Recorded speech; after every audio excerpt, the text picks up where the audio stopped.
যেগুলো জাতির কাছে উপস্থাপন করা হয়েছিল এবং যেগুলো বাস্তবায়নের জন্য এই সরকার ওয়াদাবদ্ধ ছিলেন, তার অনেকটারই দেখবেন খুব চমৎকার সূচনা হয়েছে।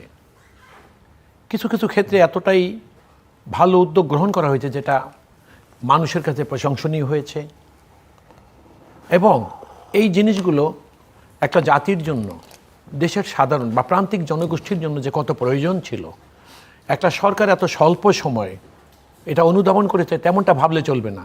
এই সরকারে আসার আগে, অর্থাৎ এই রাজনৈতিক দল বাংলাদেশ জাতীয়তাবাদী দল এবং তার যিনি আজকে চেয়ারম্যান, নির্বাচনে জয়ী হওয়ার পূর্বে যে সকল কর্মসূচি জাতির কাছে উপস্থাপন করেছিলেন, সেখানে তিনি অনেক ইঙ্গিত দিয়েছিলেন যে এই প্রান্তিক জনগোষ্ঠীর উন্নতি সামগ্রিকভাবে সম্পন্ন না হলে দেশের সামগ্রিক অর্থনীতির উন্নতি হবে না। এবং সে খুব রাইটলি অ্যাসার্টেইন করেছে। আপনি দেখেন, আমি 2-3টে জিনিসের উদাহরণ আপনাকে দিচ্ছি, যেমন কৃষক কার্ড, যেমন ফ্যামিলি কার্ড। আপনি দেখবেন ক্ষুদ্র ঋণ যারা কৃষি ব্যাংক বা প্রান্তিক কৃষকরা যা গ্রহণ করেছিলেন, 10,000 পর্যন্ত ইতিমধ্যে সেই সকল ঋণ মওকুফ করা হয়েছে। কিন্তু দুর্ভাগ্যজনক একটা ব্যাপার হলো কি, যে এই সরকার রাষ্ট্র ক্ষমতায় আসলেন এবং আসার আজকে যে কথাটা আমরা বললাম, আজকে মাত্র 60 দিন। এখন বাংলাদেশ আপনার বিশ্ব থেকে তার ভিন্ন কোনো কিছু না। বৈশ্বিক কিছু কিছু পরিবর্তন বা অবস্থার যে হঠাৎ করে কিছু ডেভেলপমেন্ট যেটা ঘটে গেল, তার প্রভাব বাংলাদেশের অর্থনীতি, বাংলাদেশের জনগণের উপরে ইতিমধ্যে পড়ে গেছে। এবং সেই ক্ষেত্রেও আপনি দেখবেন যে সরকার সেটাকে আন্তরিকভাবে অ্যাড্রেস করার জন্য সকল যা কিছু গ্রহণ করা সম্ভব, যে সকল কর্মসূচি হাতে নেওয়া দরকার, সরকার সেটাকে নেওয়ার এবং সেই অনুসারে চলছে। এখন নানা রকম সমস্যা দেখা যায়, দেখবে। আপনি তো একটা জিনিস মনে রাখবেন যে একটা দেশ যখন গত 15-16টা বছর যেই সরকারটি এই দেশ থেকে পালিয়ে চলে গেছে, সেই সরকার যখন রাষ্ট্র ক্ষমতায় যেভাবে ছিলেন, রাষ্ট্র ক্ষমতা দখল করার যে একটা পদ্ধতি তারা অবলম্বন করেছিলেন এবং যাদের মাধ্যমে রাষ্ট্র পরিচালনার যে একটা পরিষদ তারা তৈরি করেছিলেন, তাদের দলগত এবং ব্যক্তিগত যে সমস্ত অনাচার বা দুর্নীতি তারা করে গেছেন, তাতে সমাজের রন্ধ্রে রন্ধ্রে তারা দুর্নীতিবাজদেরকে ঢুকিয়ে দিয়ে গেছিলেন, নানা রকম সিন্ডিকেট তৈরি করে গেছিলেন এবং তারা কথা বলা আর কাজ করা দুটো ভিন্ন অবস্থান মানুষের জন্য তৈরি করে। সেই শ্রেণীগুলো তাদের অবস্থা কিছুটা পরিবর্তন করে অথবা চেহারা বা অবয়বের কিছুটা পরিবর্তন করে সমাজে তারা লুকায়িত ছিল। ওই সকল মানুষরা এখনও সরকার দলকে বা দেশের মানুষের স্বার্থকে গুড হিউমারে নিয়ে তারা কিন্তু তাদের যে অবস্থান, অর্থাৎ ওই সরকার বা স্বৈরাচার যাদেরকে সমাজের বিভিন্ন স্তরে প্রতিষ্ঠিত করে গিয়েছিলেন, তারা কিন্তু তাদের স্বভাব বা চরিত্রের পরিবর্তন এখনও আনতে পারেন না বা আনেননি। তো যে কারণে আপনি দেখবেন যে দেশে আজকে একটা যুদ্ধের কারণে দেশের অর্থনীতির মধ্যে যে প্রভাবটা পড়তে গেছে এবং বিশেষ কিছু ক্ষেত্রে, বিশেষ করে তেলের ক্ষেত্রে আপনি দেখবেন সেখানেও সরকারকে অভিযান চালাতে হয় যে এই তেল পাম্প থেকে তুলে নিয়ে চোরাকারবারি কেউ করছে কিনা। এবং আপনি দেখবেন এখানে একটা রেশনিং পদ্ধতি যেটা করেছে তেলের, এটা না করলে আমার মনে হচ্ছে আমরা এখনও দেখেন, আপনি একটা যুক্তিসঙ্গত সময় অপেক্ষা করার পরে প্রত্যেকেই কিন্তু হয়তো অপ্রিমিয়ামটা পায় না, কিন্তু একটা তেল তারা পাচ্ছে এবং নিয়ে চলে আসছে এবং ঢাকা শহরের রাস্তায় গাড়ি চলছে।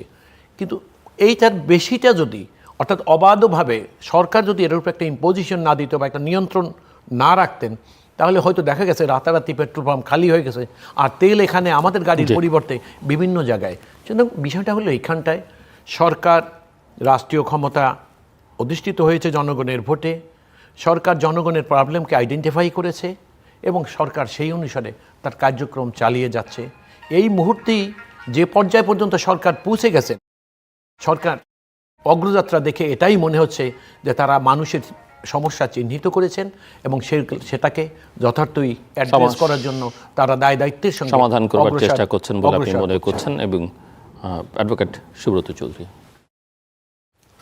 আমার বন্ধু মাসুদ আহমেদ তালুকদার অনেক প্রশংসনীয় উদ্যোগের কথা বলেছেন। যদিও প্রধানমন্ত্রী কোনো মন্ত্রীকে আমরা লক্ষ্য করলাম প্রশংসা কম করতে বলেছেন, অবশ্য ব্যক্তিগত প্রশংসা না, অবশ্যই খালি চোখে তো এটা আমরা দেখতেই পাচ্ছি। কিন্তু আমি যেখানে সংজ্ঞার মধ্যে আছি অতীতেও আমরা দেখেছি 54 বছর অনেক মহৎ কাজ, অনেক বড় বড় পরিকল্পনা মনিটরিংয়ের অভাবে নষ্ট হয়েছে এবং বিরাট বদনাম সরকারের উপর গেছে, সেটা আমরা দেখেছি।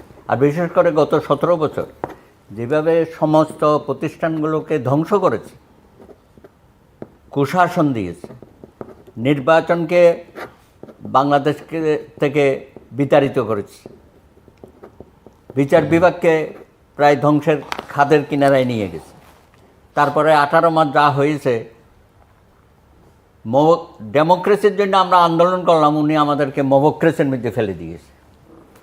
এখন এইসব বিষয়গুলো থেকে বের হয়ে আসতে গেলে সরকারকে যত আমি বলি স্মার্টনেস, সেটা দৃশ্যমান হচ্ছে না। কথার ফুলঝুরি শুরু হয়ে গেছে। 2 মাস বললেন না, অনেক মন্ত্রী অতিকথন শুরু করে দিয়েছে। এটা তো আমরা চাই নাই, এগুলো থেকে তো আমরা বের হতে চেয়েছিলাম। শেখ হাসিনাকে ফেসিবাদ তৈরি করা, মাফিয়া চক্রে নিয়ে যাওয়া, এর পাশে দায়িত্বপ্রাপ্ত লোকদের অতিকথন, সব কিছুই যেন একটা বহুমাত্রিক রূপ ধারণ করেছিল। তো আমি অনুরোধ করব যে আপনারা যখন যেটা করছেন, জনস্বার্থে করছেন, আমরা দেখতে পাচ্ছি, সেই কাজগুলো যেন সঠিক প্রশাসনিক দক্ষতা সম্পন্ন মানুষের হাত দিয়ে করেন। তা নাইলে কিন্তু অনেক কিছুই কিন্তু আবার বদনামের ভাগী হতে হবে। এর বাইরে যদি আমি বলি যে আজকে কেন এত লড়াই সংগ্রাম করলাম, আমরা 31 দফা দিলাম, নির্বাচনী ইস্তেহার দিলাম, কেমন যেন মনে হচ্ছে আমাদেরকে জুলাই সনদের প্রতিপক্ষ দাঁড় করানো হচ্ছে।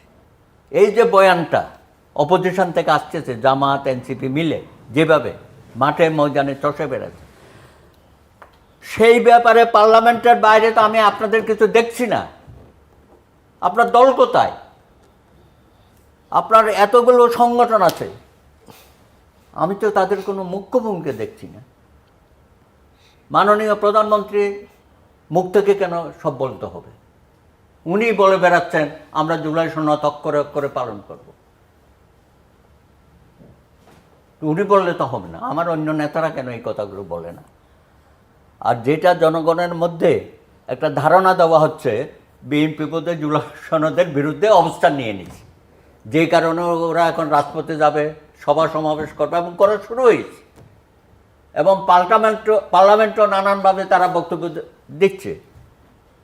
এখন হয়তো আমরা খুব পার্লামেন্ট নিয়ে খুব জনগণ বা আমরা নিজেরাও খুব উৎসাহ নিয়ে দেখছি যে কী হচ্ছে ওখানে, কী বিতর্ক হচ্ছে, ভাইব্রেন্ট পার্লামেন্ট হচ্ছে কিনা এগুলো দেখছি।